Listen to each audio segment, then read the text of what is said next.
My wife left me when I got disabled. She didn't know I won $180 million the night of my accident. I never thought my life would end at 52 years old on a Tuesday afternoon in March, but there I was, staring at 6 numbers on a crumpled piece of paper that were about to change everything. Or maybe end everything. Hard to say which came first. But I am getting ahead of myself. Let me back up to the beginning of that day, because that is where it all started to unravel, or maybe where it finally started making sense. I was behind the wheel of my Peterbilt, same as I had been for the last 23 years. The cab smelled like burnt coffee and diesel fuel, that particular combination that gets into your clothes and your skin and never really washes out no matter how hard you scrub. My lower back was already screaming at me, and I had not even been driving for 4 hours yet. 52 is not old, but 23 years of hauling freight across Interstate 80 will age you in ways that have nothing to do with birthdays. The audiobook playing through my speakers was one of those self-help things about the power of the subconscious mind. How your thoughts create your reality. How you can manifest abundance if you just believe hard enough. I had been listening to it on repeat for 3 weeks, trying to convince myself that things would get better, that the ache in my spine would ease up, that my family would remember I existed for reasons other than direct deposit. The narrator had this smooth, almost hypnotic voice. He was talking about gratitude when my phone started buzzing in the cup holder. Linda, my wife of 26 years. I should have let it go to voicemail. Some part of me, the part that still remembered what hope felt like, thought maybe she was calling to ask how I was doing. Maybe to tell me she missed me. Maybe to say something, anything, that would remind me why I married her in the first place. I answered on the 3rd ring. She did not say hello. She did not ask about the weather or the traffic, or whether I had eaten lunch. She launched straight into it. The mortgage payment was due in 3 days, and we were short. Again, did I know that Jessica needed a new car because her old one was making a weird noise, and she refused to drive it anymore? Did I understand that the payment I sent last week was $200 less than what she had budgeted for? I tried to explain that I had been sitting at a rest stop for 6 hours waiting for a delayed pickup, which meant 6 hours of no pay. Truck drivers do not get paid for waiting. We get paid for miles. No miles, no money. Simple math. She did not want to hear it. She told me I needed to figure it out. That Jessica was their daughter, and she deserved better than some rattling piece of junk. That the neighbors just bought a new SUV, and she was tired of explaining why we could not keep up. I felt something crack inside my chest, not physical, but close enough. It was the same feeling I had been getting more and more lately, like I was being slowly erased, like I was not a person anymore, just a bank account with a pulse, an ATM machine that occasionally needed fuel and rest. I told her I would see what I could do. She said she had to go, that she had a hair appointment. The line went dead before I could say goodbye. The audiobook narrator was still talking about abundance and gratitude. I turned it off. 3 hours later, I pulled into Joe's Stop, a truck stop off exit 216 that I had been frequenting for the better part of a decade. It was not much to look at. Cracked asphalt, flickering neon sign, bathrooms that smelled like industrial cleaner, and broken dreams. But the coffee was decent, and the waitress remembered my name. Sarah, 38, maybe 40, dark hair pulled back in a ponytail. Eyes that actually looked at you when she talked, not through you. She was wiping down the counter when I walked in, and she smiled the kind of smile that reaches your eyes, not the customer service kind that stops at your teeth. She asked how the road was treating me. I told her the road was fine. It was everything else that was a problem. She poured me a coffee without asking, black, no sugar, exactly how I liked it. We talked about nothing important.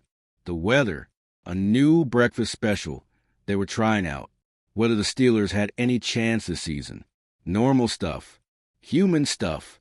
I realized, sitting there on that cracked vinyl stool, that this was the only conversation I had had in weeks where someone actually cared about my answers, where I was not being interrogated about bank balances or criticized for failing to provide enough. Sarah asked how my back was doing.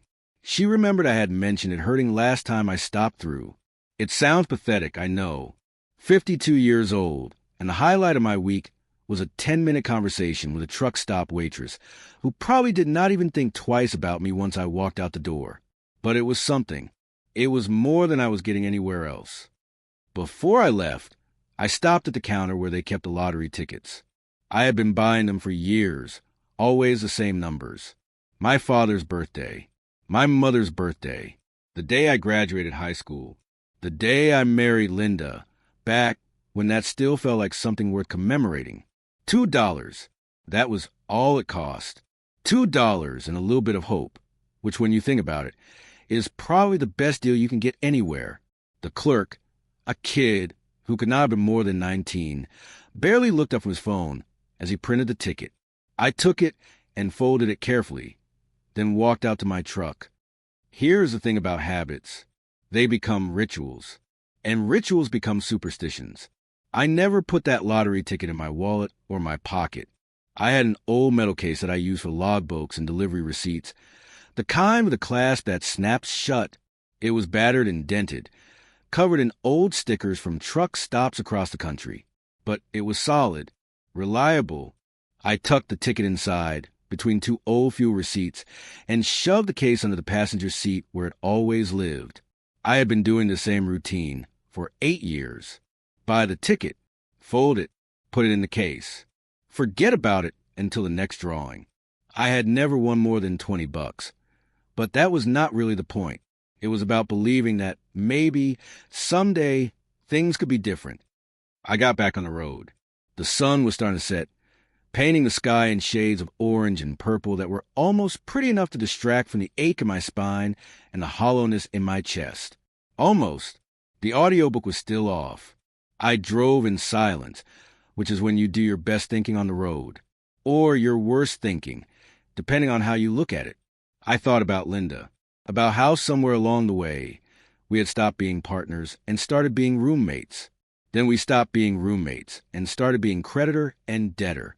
I thought about Jessica, who was 24 and still living at home because apparently adulting was too hard, and Mom said I needed to be more supportive. I thought about the last time anyone in my house had asked me how my day was, and I could not remember. I pulled into a rest area around 10 that night. I was supposed to make a delivery in Pittsburgh by morning, but I had time. I needed to stretch. My back was seizing up, and my left leg had that numb tingle thing happening that usually meant I had been sitting too long. I climbed out of the cab, every joint protesting, took a walk around the parking lot, did some of those stretches the doctor had shown me. Not that they helped much. When I got back to the truck, I remembered the lottery ticket. The drawing had been earlier that evening. I pulled out my phone and looked up the numbers. Here is what went through my head in the following order. First, confusion, because the numbers on my screen matched the numbers I played. All 6 of them. Exactly. Second, denial, because that did not happen. That did not happen to people like me. People like me did not win the lottery. People like me ground away day after day until their backs gave out and their families forgot they existed, and then they died quietly without anyone noticing. Third, the kind of shock that makes your hands shake so hard you drop your phone. I picked it up, checked the numbers again, pulled the metal case from under the seat with trembling fingers, unfolded the ticket, compared it to the screen. $180 million. Before taxes, sure, but still. Even after the government took their cut, even after the lump sum reduction, I was looking at somewhere north of $90 million. My brain could not process it. It was like trying to imagine the distance to the moon. The numbers were too big, too impossible. I sat there in my truck, in a rest area somewhere off I-80, holding a piece of paper worth more money than I would make in 10 lifetimes of driving this rig. My heart was hammering so hard I thought I might be having a heart attack. My hands were shaking. My breath was coming in short, sharp gasps.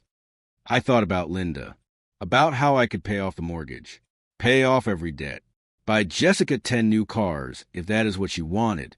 I could quit this job that was killing me 1 mile at a time. I could fix everything. For the first time in years, maybe decades, I felt something like joy. Pure, uncomplicated, irrational joy. I carefully folded the ticket and put it back in the metal case, snapped it shut, slid it back under the seat. I would deal with the logistics later.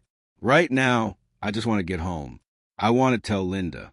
I wanted to see her face when I told her we never had to worry about money again. The drive home was a blur. I barely remember it. I was flying. Not literally, but close enough. Every song on the radio sounded better. Every mile marker felt like a countdown to a new life. I started planning in my head how we would claim it, whether to take the lump sum or the annuity, how to protect ourselves from every relative and friend who would suddenly remember we existed. I was so caught up in my head that I almost missed my exit. Swerve across 2 lanes to make it. A couple of horns blared at me. But I did not care. Nothing could touch me. I was invincible. The intersection near my house was quiet. It was past midnight. The light was green. I was 2 minutes from home. 2 minutes from changing everything. I did not see the other car until it was too late. Later, the police report would say that the other driver was a 17-year-old kid who had been texting. He ran a red light doing 50 in a 35 zone. Never even hit his brakes. The report also said I swerved to avoid a collision and struck a concrete bridge support. Witnesses said I saved that kid's life. Nobody asked if it was worth it. I remember the headlights. And then I saw his face through the windshield lit up by my high beams. A kid, 17, maybe 18, eyes wide with terror, mouth open in a scream I could not hear. His hands were frozen on the wheel. He was not going to swerve. He was not going to brake. He was just going to die. If I held my line, my 40-ton rig would go straight through his little sedan like it was made of aluminum foil. He would be dead before he knew what hit him. Some other trucker would find pieces of him scattered across 3 lanes. Instinct kicked in before my brain could process what a stupid idea it was. I cranked the wheel hard to the right. Not a correction.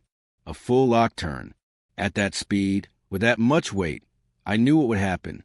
The trailer started to swing out behind me, the whole rig going into a jackknife. I was trying to miss him, trying to give him a chance. The kid shot past my left side, close enough that I could have reached out and touched his car.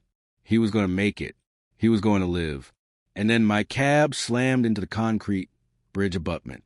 It was not like the movies. There was no explosion, just physics.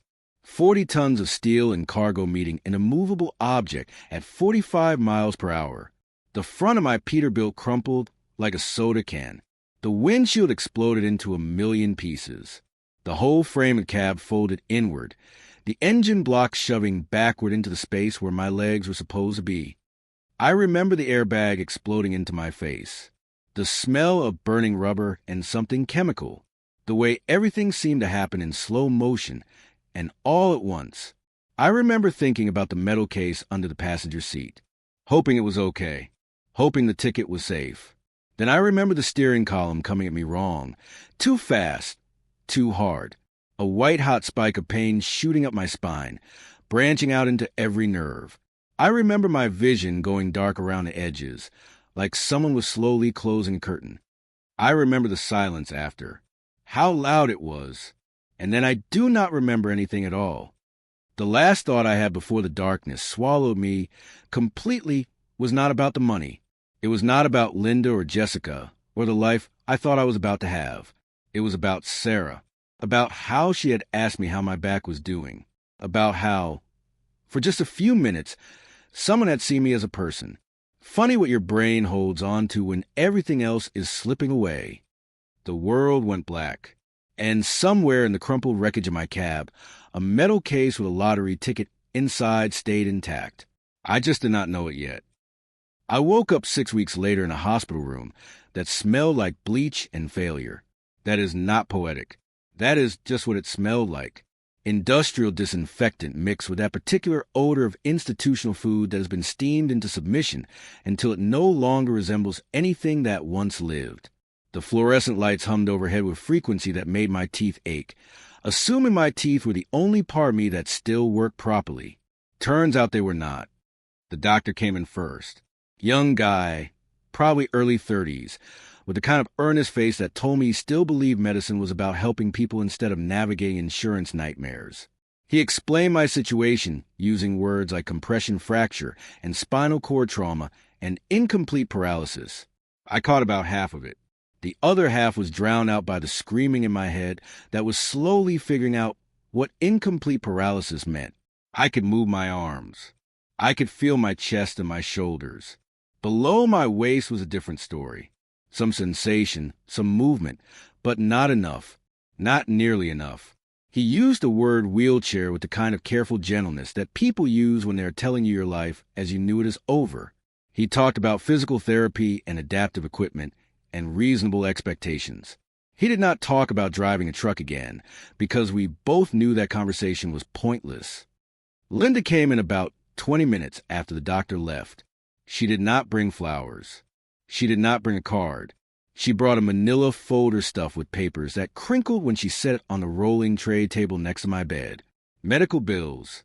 She had not seen me conscious in 6 weeks, and the first thing she did was open that folder and start going through the numbers.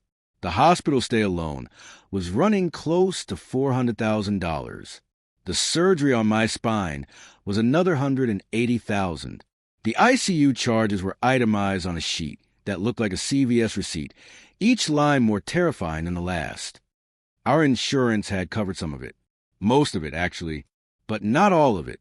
The anesthesiologist had been out of network, which apparently was a thing that could happen even when you were unconscious and actively dying. That was $32,000 right there. The deductible was $10,000. The co-pays were stacking up like cordwood. When you added it all together, we were looking at somewhere north of $75,000 in medical debt. Linda kept saying we, but her tone made it very clear she meant me. She explained, in that clipped voice she used when she was trying not to scream, that this was going to ruin us, that we would have to refinance the house, that we might lose the house, that Jessica's college fund was going to have to be liquidated, that everything they had worked for was circling the drain because of my spine. Not the kid who ran the red light, not the accident that I could not have prevented. My spine, like I had chosen this, like I had personally decided to wreck our financial future for fun. I tried to explain about the settlement. The other driver's insurance would have to pay. It was his fault. The police report said so. There would be money coming. Linda laughed. Not a nice laugh. The kind of laugh that has edges. She told me she had already talked to a lawyer. The kid's family had minimum coverage. $30,000 per person. That would not even cover the ambulance ride. And even if we sued them personally, you cannot get blood from a stone. They were working class. They had nothing. We would spend more on legal fees than we would ever collect. She closed the folder, looked at me lying there in that hospital bed, tubes still running out of my arms, legs that barely responded when I tried to move them. Her expression was not concern. It was not love. It was arithmetic. She was calculating how much of a liability I had become. She told me we would figure it out, that we always did. But her eyes told a different story. Her eyes were looking at me the same way you look at a car that just threw a rod, wondering if it was worth fixing, or if you should just cut your losses. She left 20 minutes later, said she had errands to run. The folder stayed on the table, a paper monument to everything I had cost her. I stared at the ceiling tiles and counted the holes in the acoustic panels. 462 in the panel directly above my bed. I know because I had 6 hours with nothing else to do. Sarah came by the next afternoon. I did not even know she knew about the accident until she walked through the door, carrying a container of homemade chicken soup and a paperback novel she thought I might like. She had called the trucking company when I did not show up at Joe's stop for 2 weeks straight. They told her what happened. She had been trying to visit for days, but the ICU had family-only restrictions. She pulled a chair up next to the bed and just talked about the truck stop, about the regulars who had been asking about me, about the weather, normal stuff. She did not mention the wheelchair in the corner, did not ask about my prognosis, did not pull out a calculator and start running numbers. She just treated me like a person. We were maybe 15 minutes into the visit when Linda came back. I had not expected her. She said she was not coming back until tomorrow. But there she was, standing in the doorway with her purse clutched in front of her like a shield, staring at Sarah like she had just found a rat in her kitchen. She demanded to know who Sarah was. Not asked, demanded. Sarah introduced herself, said she was a friend from one of my regular stops, that she had heard about the accident and wanted to check in. Her voice was steady, polite even, but I could see her starting to realize this was not going to go well. Linda's face did something complicated. Not jealousy, at least not the normal kind. It was more like someone had just brought the wrong brand of champagne to her party. Like Sarah was a violation of standards. Linda told her to leave, said this was family time, said it was inappropriate for random waitresses to be visiting her husband in the hospital. She put emphasis on the word waitress the way some people emphasize curse words, like it was something diseased. Sarah looked at me. I could see her trying to figure out if she should stay, if I needed her to stay. I wanted to tell her it was okay, that she should go, that this was not her fight. But the word stuck in my throat because part of me did not want her to go. Part of me wanted someone in that room who actually gave a damn if I lived or died. Sarah left, told me to take care of myself. Linda waited until she heard the elevator doors close before she started it on me. She wanted to know how long that had been going on. How many other truck stop whores did I have scattered across I-80? Whether this was why our marriage had fallen apart. Whether I had been spending our money on other women while she was at home trying to keep the family afloat. I did not answer. There was no point. She had already decided on her version of reality, and nothing I said was going to change it. The truth was boring. The truth was that Sarah was the only person in my life who had asked me how I was doing in the last 5 years. But Linda did not want truth. She wanted ammunition. She left again, slammed the door hard enough that the nurse came by to check if everything was okay. Everything was not okay, but I told her it was fine. They released me 4 days later, against medical advice, technically, but the insurance company was making noises about coverage limits, and Linda was terrified of what each additional day was costing. The hospital set me up with a wheelchair, a walker for when I could manage it, and a stack of prescriptions that would have made a pharmacy tech weep. Physical therapy 3 times a week. Occupational therapy twice a week. Follow-up appointments with neurology, orthopedics, and pain management. Every appointment cost money. Every therapy session hit the copay. The bills were not going to stop.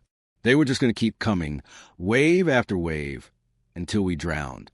Linda drove me home in silence. The wheelchair barely fit in the back of her SUV. She had to fold down the seats. I could tell it bothered her, having to rearrange her cargo space for medical equipment. Like I was an inconvenience she had not budgeted for. Home was different when you could not walk up the stairs. Our bedroom was on the 2nd floor. That was not happening. Linda had set up the living room with a rented hospital bed, the kind that adjusts with a remote. It was positioned right in front of the TV, which sounds nice until you realize you are now living in the room where everyone walks through. No privacy. No door. Just you and your broken body on display. Jessica came home, maybe an hour after we got there. She was 24 and still living at home because apparently the economy was tough and rent was expensive, and why should she have to struggle when she had a perfectly good room here? She glanced at me in the hospital bed, said something vague about it being good that I was home, and then went upstairs to her room. I heard her door close. I heard music start playing. I needed water around 3 that afternoon. My mouth was desert dry from the pain medication. The kitchen was maybe 20 feet away, but it might as well have been 20 miles. I called for Jessica. No answer. Called again, louder. Nothing. The music kept playing. I tried to reach the walker, thinking maybe I could make it myself. Got about halfway to standing before my legs gave out, and I crashed back down onto the mattress hard enough to make my spine light up like a Christmas tree. Spent the next 10 minutes breathing through the pain, waiting for it to fade from unbearable to merely agonizing. Linda came home an hour later. I asked her for water. She brought it, but her expression made it clear this was not going to be a sustainable arrangement. She had things to do, places to be. She could not be my nurse. I wanted to ask who was going to be my nurse then, but I already knew the answer. Nobody. The worst part was not the pain. Pain you can get used to. Pain becomes background noise after a while. The worst part was the television. It was on all day, every day, because that was what normal people did in living rooms. They watched TV, and the remote was always just slightly out of reach, and nobody ever thought to put it closer, and asking someone to change the channel made you feel like a burden. So I watched whatever was on. Daytime talk shows, judge shows, home improvement shows where people renovated houses they actually owned instead of renting, while drowning in medical debt. I watched it all, hours and hours of it. The volume set to whatever level someone else had chosen. I had saved that kid's life, and this was my reward. A hospital bed in my own living room, watching other people live their lives on a screen while mine evaporated. 3 weeks in, I finally asked about my truck. The Peterbilt had been towed to an impound lot. The company had already written it off as totaled. Linda had been avoiding the subject. I think because she did not want to deal with it. But I needed my things. My logbook, my personal items, the stuff that had been in the cab. She made it sound like I had just asked her to clean out a septic tank. But she agreed to go. Took Jessica with her, probably so she would have helped carrying things. They came back 2 hours later with 3 cardboard boxes full of my life. Clothes that smelled like diesel and rust. My thermos, some maps, paperwork, and the metal case. They had just dumped everything on the floor next to the hospital bed. Linda said she had better things to do than sort through my junk. Jessica had already disappeared back upstairs.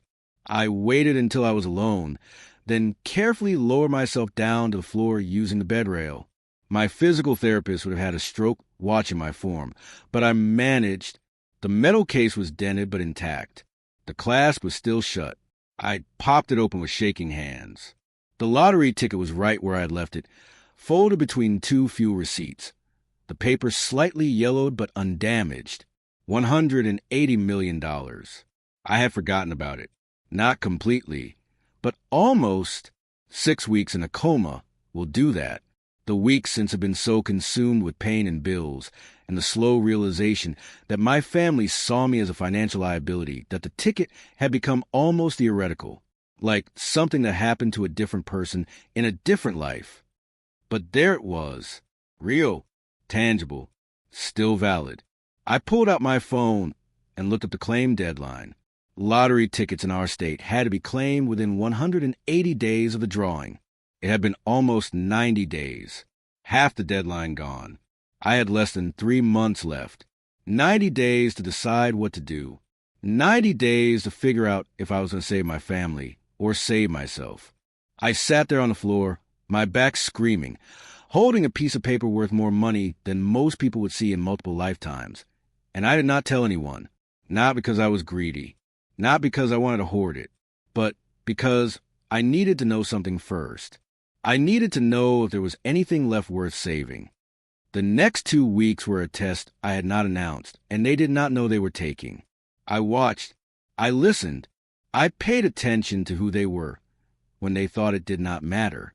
Jessica needed money for a concert. Asked Linda, who gave it to her without question. Did not ask me, did not think to ask me. Why would she? I was not a person anymore. I was an expense. Linda had lunch with a friend. Came home complaining about how expensive everything was getting, how they were going to have to cut back, how this was all so unfair.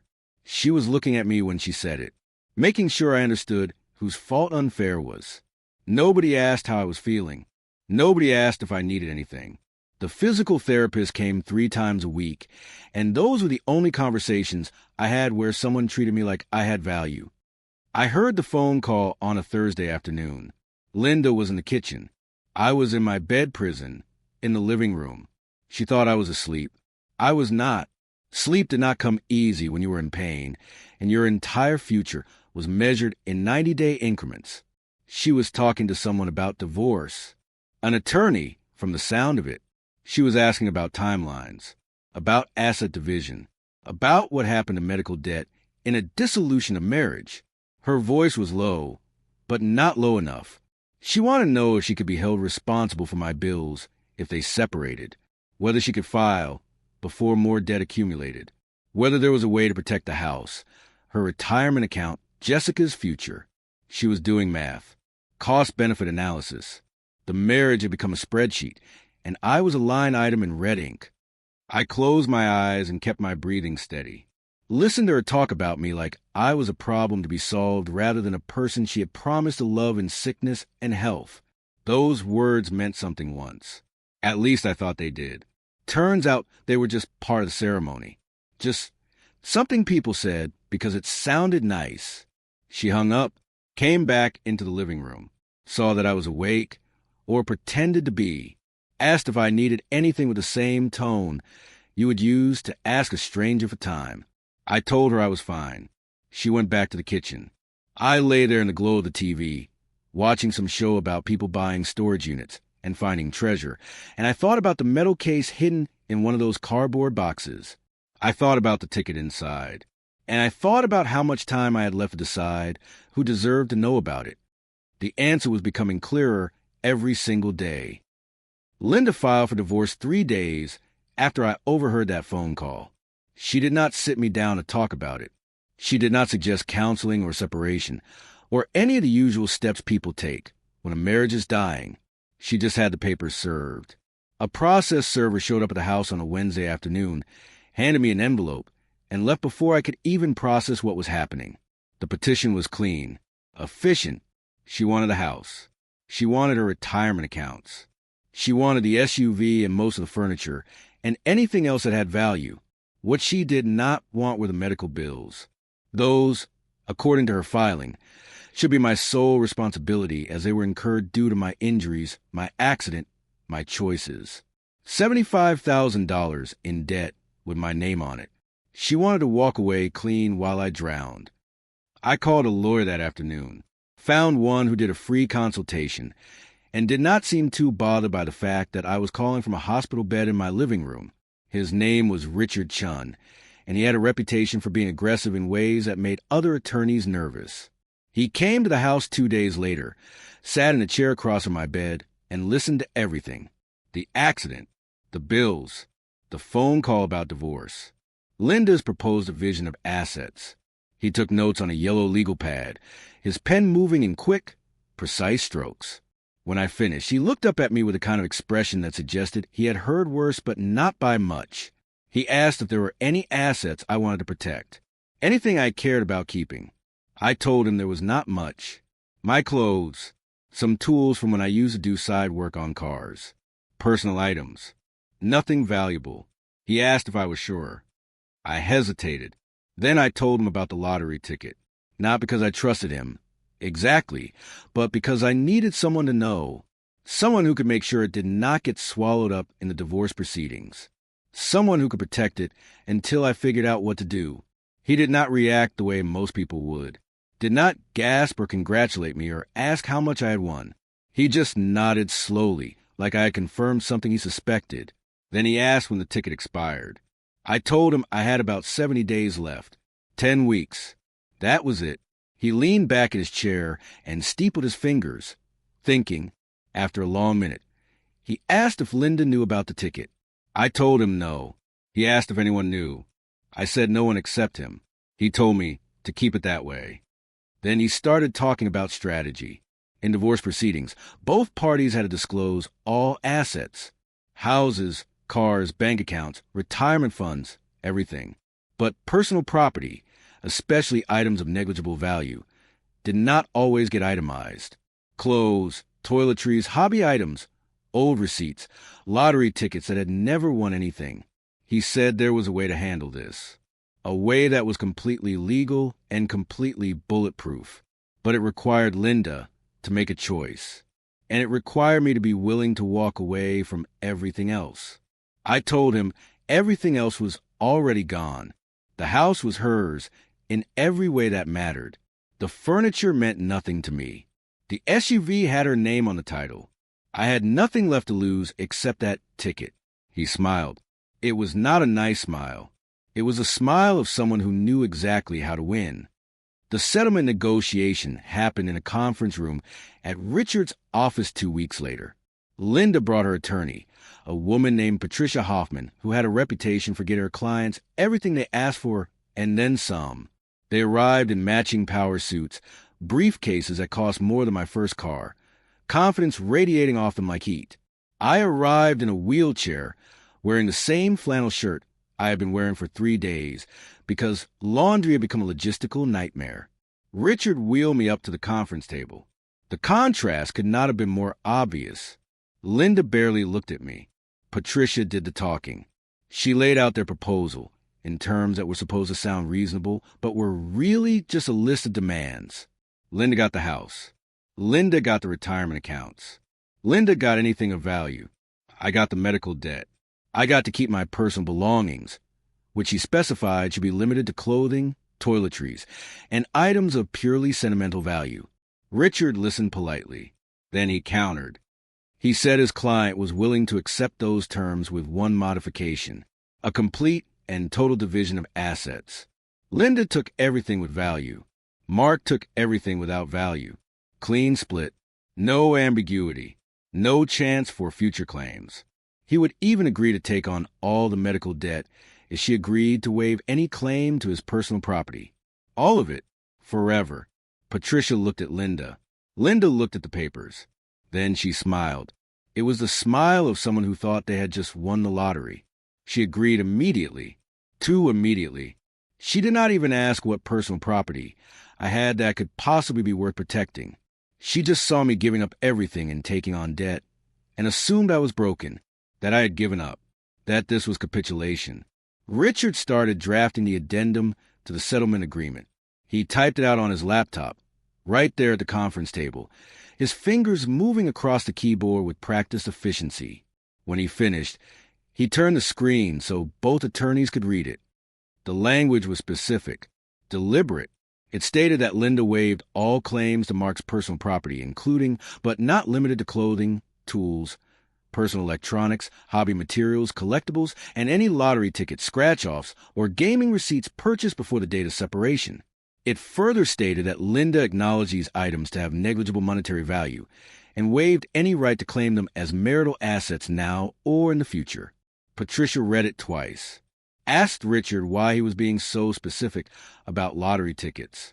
Richard said his client had a habit of buying them and wanted to make sure there was no confusion about who owned them. Patricia shrugged and said it was fine. They were worthless anyway. That should have been the moment. That should have been when Linda asked questions. When she wondered why her soon-to-be ex-husband was so concerned about protecting worthless scraps of paper. But she did not. She was too busy feeling victorious. Richard printed out the settlement agreement. 3 copies. He slid one across the table to Patricia, who reviewed it with Linda.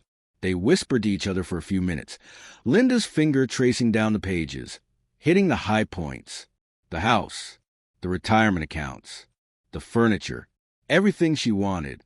When they got to the section about personal property, Linda actually laughed. She made a comment about how I was still buying lottery tickets, even after everything that had happened. Still hoping for a miracle that would never come. Still too stupid to understand that hope was for people who had not already lost. She asked if I really thought those little scraps of paper were going to save me. If I actually believed I was going to win someday. Her voice was not angry. It was pitying, like she was talking to a child who still believed in Santa Claus. I did not answer. Just looked down at my hands folded in my lap. Let her think I was embarrassed. Let her think she had hit a nerve. Patricia asked if we were ready to sign. Richard looked at me. I nodded. He handed me a pen, one of those expensive ones that lawyers use, heavy and balanced, the kind that felt important. I signed first. My hand was shaking, but not from fear, from anticipation, from the weight of what was about to happen. Each page got my signature. Each page brought me closer freedom. Linda signed next. She did it with a flourish, her signature bold and confident.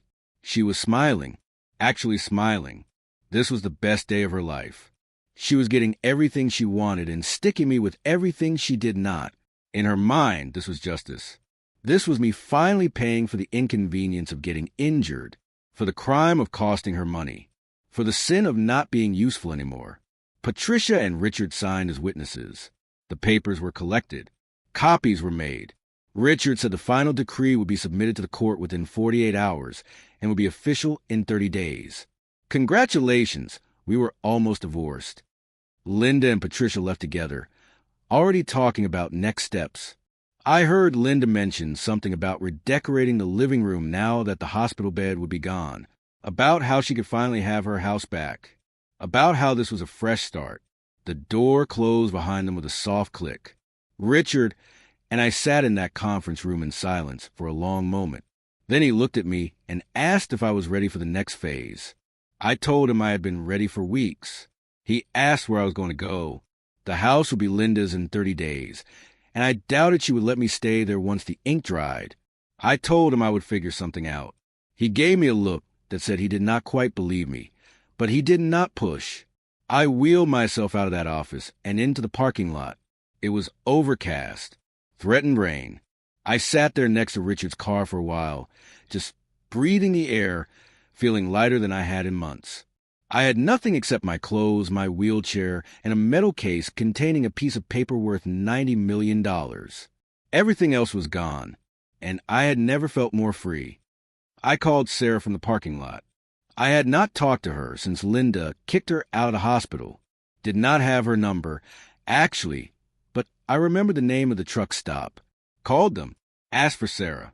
The manager was confused at first, asked why some guy wanted to talk to his waitress, but eventually he put her on. I told her I needed help, told her Linda and I were getting divorced, and I needed somewhere to stay for a few weeks until I figured things out. There was a long pause on the other end of the line, long enough that I thought maybe she had hung up. Then she asked where I was. 90 minutes later, she pulled into the parking lot in a Honda Civic that had seen better days. She got out, looked at me in the wheelchair, and her face did something complicated. Not pity. Something else. Something that looked like anger mixed with sadness, mixed with determination. She asked if I had anywhere else to go. I told her no. She nodded like she had expected that answer. Then she asked if I could get in the passenger seat. I told her I could manage if she helped with the wheelchair. Sarah's apartment was a one-bedroom in a complex that had been built in the 80s and had not been updated since. Beige carpet, popcorn ceilings. The kind of place where the walls were thin enough to hear your neighbors argue about whose turn it was to take out the trash.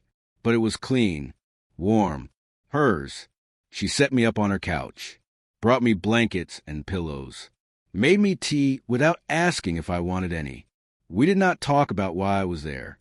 We did not talk about the divorce or Linda or any of it. We just sat in her small living room and watched a movie on her TV that had to be at least 15 years old. I kept thinking about how she had no idea, how she thought she was taking in a broke, disabled truck driver who had nothing, how she was giving up her privacy, her space, her peace, for someone who could not offer her anything in return. And she did it anyway, without hesitation, without conditions. That was when I knew I was going to tell her. 3 days later, I showed her the ticket. We were sitting at her tiny kitchen table eating takeout Chinese food. She had insisted on paying even though I tried to contribute from the disability check I had coming. She told me to save my money, that I would need it more than she did. I went to the couch where my things were piled in cardboard boxes, found the metal case, brought it back to the table, opened it, pulled out the ticket, and unfolded it carefully, smoothing the creases. I told her to look up the Powerball numbers from March 14th. She gave me a confused look, but pulled out her phone, read the numbers out loud, then looked down at the ticket in front of her, compared them. Her face went blank. She asked if this was a joke. I told her it was not. She asked if this was real. I told her it was very real. She asked how much. I told her $180 million before taxes, about $90 million after. Sarah did not react the way I expected. She did not scream or cry or jump up and down. She just stared at the ticket for a long time, her expression unreadable. Then she looked up at me with eyes that were too bright and asked why I had not said anything, why I had let Linda take everything, why I was sleeping on her couch when I could have been anywhere else. I tried to explain. About needing to know who would care about me when I had nothing, about the tests that no one knew they were taking, about how I had to be sure before I changed everything. The words came out wrong, tangled up with each other, but she seemed to understand. She asked if I had claimed it yet. I told her no. I had 43 days left. She asked what I was waiting for. I told her I was waiting to be free, to make sure Linda could not touch it, to be absolutely certain that what I had done was legal and airtight and bulletproof. Sarah stood up, walked around the table, hugged me from behind while I sat in my wheelchair, her arms tight around my chest, her face pressed against the top of my head. She did not say anything, did not need to. Sometimes silence says everything. We claimed the ticket 16 days later. Richard set up a trust to keep my name out of the immediate press coverage. Sarah and I drove to the lottery office in her beat-up Civic, the metal case on my lap, my heart hammering in my chest hard enough that I wondered if I was having a heart attack. The lottery officials were professional, efficient. They verified the ticket, ran it through their systems multiple times, checked signatures, processed paperwork. They explained the payout options, the tax implications, the timeline for receiving funds. They offered financial advisors and lawyers and accountants. Richard handled most of it. They took our photo for their records, but not for publication. The trust kept us semi-anonymous. For a while, the news broke 4 days later. Local man wins $180 million. Recently divorced. Had been injured in a serious accident. The story had everything. Tragedy, redemption, hope. The local news stations ate it up. Linda saw the broadcast that evening. I know because Richard got a call from Patricia Hoffman at 8 p.m. demanding an emergency conference. Linda was threatening to sue. She claimed the ticket had been purchased during the marriage and was therefore a marital asset. She wanted half. She wanted her share of what should have been theirs together. Patricia filed an emergency motion with the family court 3 days later. The argument was straightforward. The ticket was purchased while Mark and Linda were still married. Under state law, assets acquired during marriage are community property. The lottery winnings should therefore be divided equally. Linda was entitled to 50%, approximately $45 million. The media picked up on it immediately. Suddenly the story had a new angle. Greedy ex-wife tries to claim lottery winnings after divorce. The internet had opinions, strong opinions, but opinions did not matter. Only the law mattered. The hearing was scheduled for 2 weeks later. Richard told me not to worry, that we had prepared for this, that Linda had made her choice and now she had to live with it. I wanted to believe him, but $45 million can buy a lot of lawyers, a lot of arguments, a lot of reasons why a judge might decide that fairness mattered more than contracts. The courtroom was smaller than I expected, wood paneling, fluorescent lights, American flag in the corner, Judge Rachel Morrison presiding, a woman in her late 50s who had a reputation for not tolerating nonsense from either side. Linda sat at the plaintiff's table with Patricia and another attorney they had brought in, some hotshot from a bigger firm who specialized in asset recovery. She looked different, hair freshly styled, new clothes. The money she thought she was about to win had already started changing her. I sat at the defense table with Richard. I was still in the wheelchair, still wearing clothes that Sarah had helped me pick out, because I did not own anything court-appropriate. The contrast could not have been more obvious. Rich ex-wife versus broke, disabled ex-husband. Except I was not broke. Not anymore. Patricia stood first, made her argument, spoke about the sanctity of marriage, about how assets acquired during marriage are shared assets, about how Mark had hidden this ticket, had concealed it during divorce proceedings, had essentially committed fraud by not disclosing it. She said Linda had a right to half of those winnings, that anything less would be unjust. The judge listened without interruption, took notes. Her face gave nothing away. When Patricia finished, she asked if the defense wanted to respond. Richard stood. He did not raise his voice, did not need to. He simply walked to the judge's bench and handed her a document, the settlement agreement, specifically the page with the personal property waiver, the section about lottery tickets.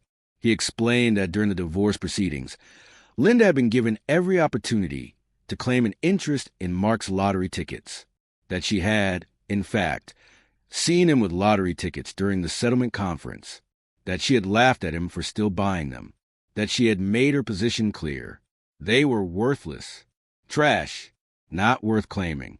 Richard told the court that Linda had voluntarily and knowingly waived all rights to those tickets in writing, that she had acknowledged them as having negligible value, that she could not now claim they were valuable simply because one of them happened to win. That would be, in legal terms, estoppel by deed. She had made her choice. She had made it freely and with full knowledge, and now she had to live with that choice. Patricia tried to interrupt, tried to argue that Linda could not have known the ticket was a winner, that it was unfair to hold her to a waiver when she did not have all the information, that Mark had essentially tricked her. The judge held up her hand, asked Patricia if Linda had been represented by counsel during the settlement negotiations. Patricia said yes. The judge asked if Linda had reviewed and understood the settlement agreement before signing. Patricia said yes.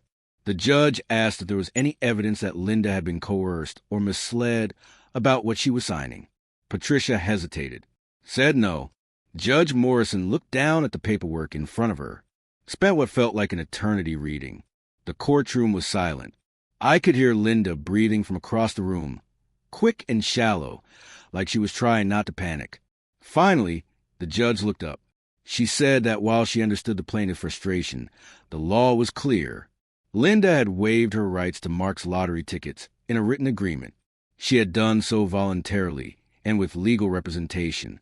The fact that one of those tickets turned out to be valuable did not invalidate that waiver. People make choices. Sometimes those choices turn out poorly. That does not entitle them to a do-over. Motion denied. Case dismissed. I did not look at Linda, did not want to see her face, but I heard her, heard the sound she made, something between a gasp and a sob, heard Patricia trying to tell her they could appeal, that this was not over. But we both knew it was over. You do not appeal a case you lost because you sign away your own rights. Richard wheeled me out of the courtroom. We did not stop, did not talk to the reporters who had camped out in the hallway, just kept moving until we got to his car. He loaded me in, collapsed the wheelchair, tossed it in the trunk. He asked how I felt. I told him I felt like I could breathe for the first time in 6 months. He smiled, told me to enjoy it, that I had earned it. The money hit the trust account 2 weeks later. $92 million after taxes, fees, and the lump sum reduction. More money than I could spend in 5 lifetimes if I tried. I paid off the medical bills first. All $75,000. Watching that balance hit zero was better than any painkiller they had given me in the hospital. Then I bought Sarah a house. Not a mansion. Not something flashy. Just a nice 3-bedroom place in a good neighborhood with a yard and a 2-car garage. She cried when I handed her the keys. Told me it was too much. I told her it was not even close to enough. I started a logistics company 6 months later. Not because I needed the money, but because I needed something to do. Something that felt like purpose. I hired drivers who had been where I was. People who had been chewed up by the industry and spit out. I paid them better than anyone else. Gave them real benefits. Treated them like human beings. The company did well. Not because I was some business genius, but because people respond when you treat them with basic decency. Revolutionary concept. I still walked with a cane. The doctors said that was probably permanent. My spine had healed as much as it was going to. Some days were better than others. Some days the pain was just background noise. Other days it screamed. But I was alive. I was standing. That was more than they thought I would be doing. Sarah and I got married on a Tuesday afternoon in a courthouse that was not so different from the one where I had divorced Linda. No big ceremony. No guests. Just us and a judge who probably did 3 other weddings that day. She wore a simple dress. I wore a suit that fit properly for the first time in my life. We said our vows, signed the papers, and went out for burgers afterward. Best day of my life. No contest. People asked if I was afraid she had married me for the money. I told them she had taken me in when I had nothing. When I was sleeping on her couch in a wheelchair with no prospects and no future. She had already passed the test that Linda failed. The money just made things easier. It did not make them real. They were already real. I saw Linda one more time, about a year after the court case. I was at a gas station filling up my car. Nothing fancy, just a normal sedan. I had bought it because it got good mileage, not because it impressed anyone. I was standing there holding the pump when I noticed someone staring at me from across the lot. Linda. She was in a new car, something expensive, probably financed with money she did not have, trying to maintain an image she could not afford. We locked eyes for just a second. I did not wave, did not smile, just looked at her until she looked away. Then I went back to pumping gas. When the tank was full, I pulled out my phone out of habit, opened Gas Buddy to see if there was cheaper gas down the road. Found a station 3 miles away that was 4 cents cheaper per gallon. Started to get back in the car to drive over. Sarah, who had been waiting in the passenger seat, laughed. Asked me if I was really going to drive across town to save 60 cents. I told her it was a principle. She told me I was ridiculous. I told her she married me anyway. We drove home instead, to our house, to our life, to something neither of us had expected, but both of us had earned. Some people probably think this is a revenge story, that I set out to punish Linda for being a terrible person. But that is not what happened. I did not trick her. I did not hide anything. I gave her every opportunity to be decent, to show me that somewhere under all the resentment and the money anxiety and the status seeking, there was still a person who cared about me as something other than a source of income. She failed that test, not because I rigged it, but because of who she chose to be. The lottery ticket did not change me. It did not make me a different person. It just gave me the freedom to stop pretending that things were okay when they were not, to stop accepting treatment I did not deserve, to stop believing that love was supposed to feel like obligation. I got lucky. I know that. Lightning struck. But luck is just opportunity meeting preparation. And I had been preparing, whether I knew it or not, by keeping that ticket safe, by staying quiet, by waiting to see who would still care about me when caring cost something. Sarah cared. The rest is just details. I still buy lottery tickets, sometimes. Same numbers. My father's birthday. My mother's birthday. The day I graduated high school. I do not use the day I married Linda anymore. That date does not mean what it used to. I have not won again. Probably never will. But that is okay. I do not need to. I already hit the jackpot when I figured out who actually mattered and who was just pretending until it became inconvenient. Some people spend their whole lives never learning that lesson. I learned it in a hospital bed with $75,000 in debt hanging over my head, and a family that saw me as a line item on a spreadsheet.